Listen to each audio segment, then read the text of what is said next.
Admission કમિટીની website પર આજે અપડેટ આવી છે કે જેમને ફી રિફંડ રાઉન્ડ 2માં પોતાની બેંક ડિટેલ્સ ભરી હતી, જે 23/1 થી 31/1 સુધીમાં ભરવાની હતી, એમનું રિફંડ પ્રોસેસ ચાલુ કરવામાં આવ્યું છે, પણ એમના એકાઉન્ટમાં પૈસા 7 ફેબ્રુઆરી પછી આવશે. માટે જે લોકોએ પણ ફોર્મ ભર્યા છે એમને 7 ફેબ્રુઆરી પછી પોતાના એકાઉન્ટ ચેક કરવાના રહેશે. અને આ રિફંડ જે રાઉન્ડ છે એ રિફંડના રાઉન્ડ 1, 2, 3, 4 એ રીતે આવશે. આપણા એડમિશન રાઉન્ડ સાથે આના લેવા દેવા નથી કે એડમિશન રાઉન્ડ 1 હતું, 2 હતું, 3 હતું, આનાથી કોઈ લેવા દેવા નથી. આ તો ટોટલ વિદ્યાર્થીઓ જે લોકો ઇલિજિબલ છે એ લોકો માટે આ રાઉન્ડ 2 છે. અને રાઉન્ડ 2 પૂરું થયું, હવે એ લોકોના પૈસા 7 ફેબ્રુઆરી પછી આવશે.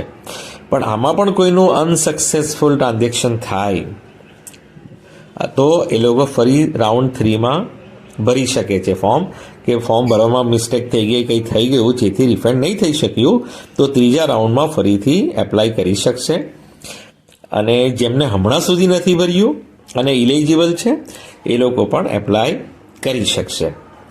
માટે ચિંતા કરવાની જરૂર નથી, બધા પૈસા એડમિશન કમિટી પાસે છે અને સેફ છે. તમારે કોઈ ચિંતા કરવાની જરૂર નથી. મોડેથી આવશે પણ આવશે જરૂર.